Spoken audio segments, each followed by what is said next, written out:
principe de l'enseignement qui dit qu'on ne parle jamais des autres, jamais en mal et jamais en bien non plus. J'arrive pas à voir quelles pourraient être les conséquences karmiques dans ma vie quand je critique quelqu'un d'autre. Comment ça me revient, sous quelle forme, en quoi je me nuis à moi-même, comment je me freine dans mon futur en faisant ça aujourd'hui avec un complice. La question qui se pose, quelle est la raison pour laquelle on parle des autres, en bien ou en mal?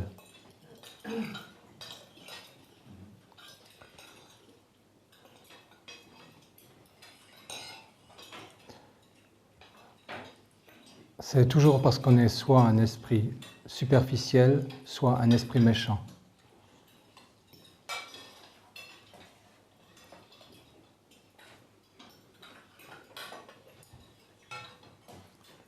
Il y a quelques exceptions.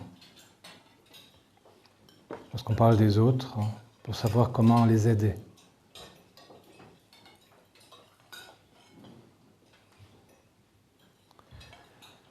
Lorsqu'on parle des autres, qu'est-ce qu'on fait en réalité? Le principe que tu as évoqué s'énonce un peu différemment. C'est on ne parle pas des autres, ni en bien, ni en mal. 3 points. Et surtout, on ne parle pas de soi. Et la partie la plus importante, c'est la dernière. Et surtout, on ne parle pas de soi.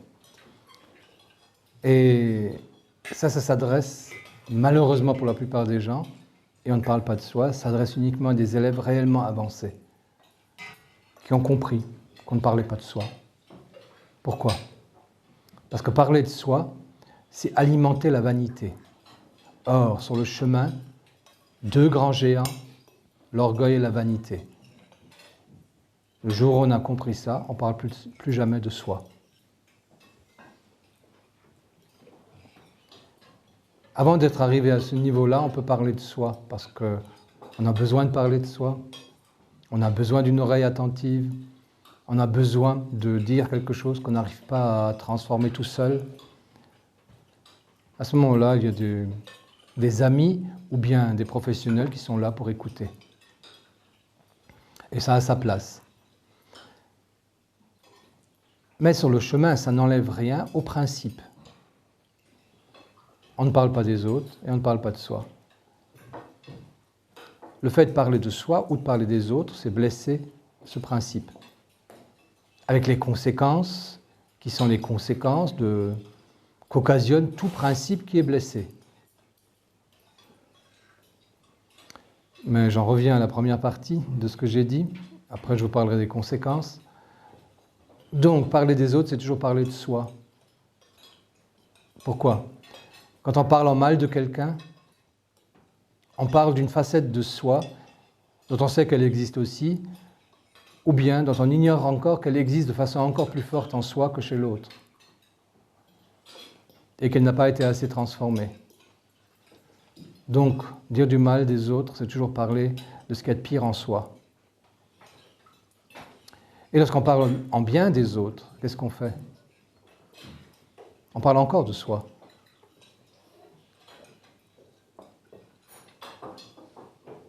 Parce que le bien qu'on dit des autres, c'est une façon de parler de ce qu'on aimerait avoir de bien en soi, ou de ce qui existe peut-être de bien en soi, mais qui devient un peu moins bien parce qu'on l'affirme avec vanité. Et on a trouvé comme justification d'en parler à propos des autres. Donc, quelle que soit la situation, parler des autres, c'est toujours une très mauvaise façon de parler de soi, que ce soit positif ou négatif. Ça, c'est la raison pour laquelle, dans les écoles de sagesse, on ne parle pas des autres.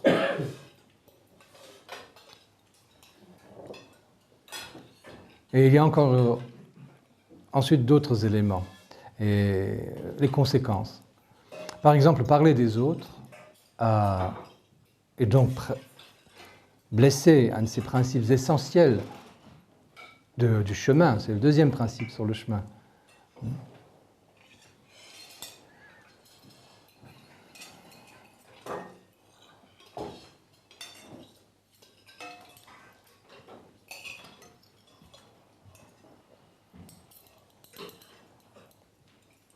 Une des conséquences karmiques lors de la vie suivante, ou plutôt dans 2 vies suivantes.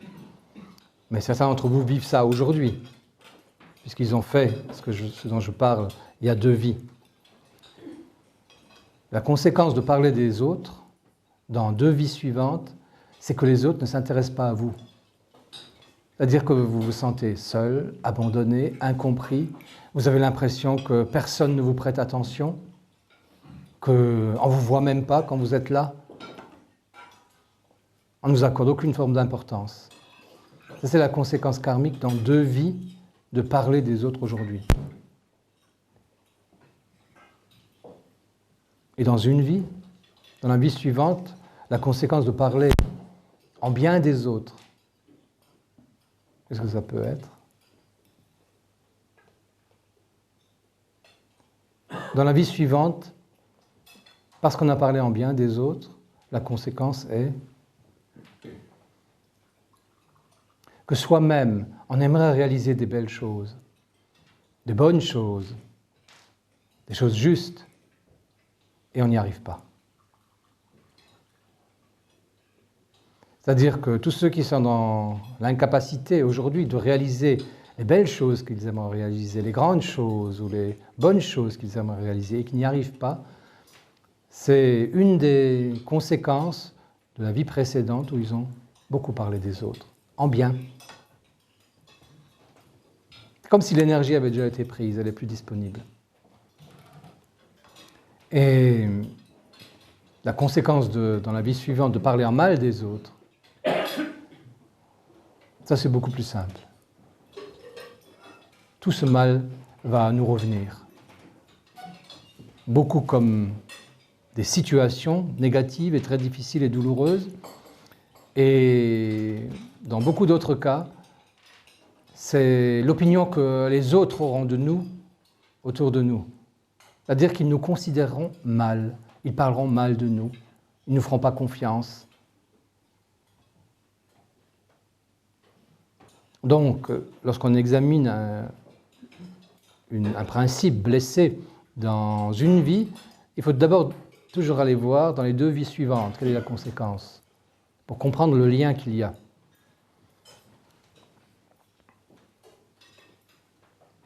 Aujourd'hui, qu'est-ce qu'on peut accepter donc?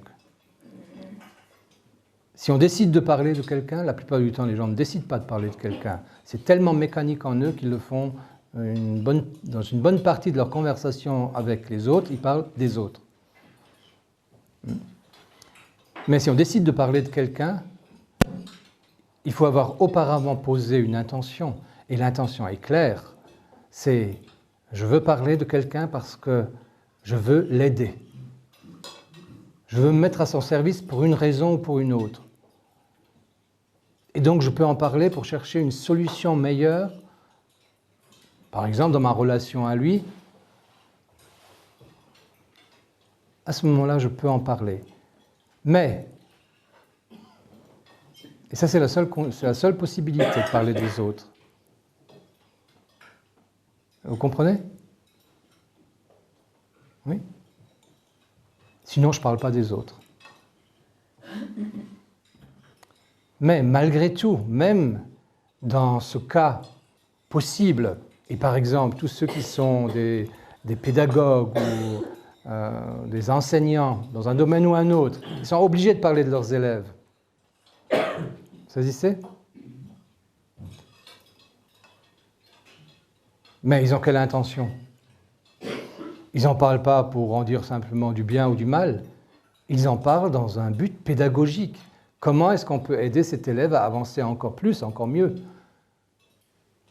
Donc il y a même des professions, on est obligé de parler des autres. Et dans la vie relationnelle, il est bon de parler des autres d'un certain point de vue, quand les gens sont dans la difficulté, mais uniquement parce qu'on a comme intention, qu'est-ce que je peux faire pour les aider? Sinon, je ne parle jamais des autres. Malgré ça, le principe est blessé. Parce que le principe est, on ne parle pas des autres. Mais heureusement, là, la conséquence immédiate, Tu parles de quelqu'un, mais tu as l'intention d'en parler uniquement, et tu es sincère dans ta démarche, pour chercher comment l'aider. Cette intention-là, avec sa réalisation, après avoir parlé de l'autre, avec sa réalisation, c'est déjà la compensation karmique. Donc il n'y a pas de compensation karmique dans l'autre vie et dans les vies suivantes. Parce que le karma est clos. Tu as blessé le principe et tu as réparé. Tu as payé le prix. Et tu as fait avancer, toi, l'autre, la vie en général. Tout est compensé à tous les niveaux.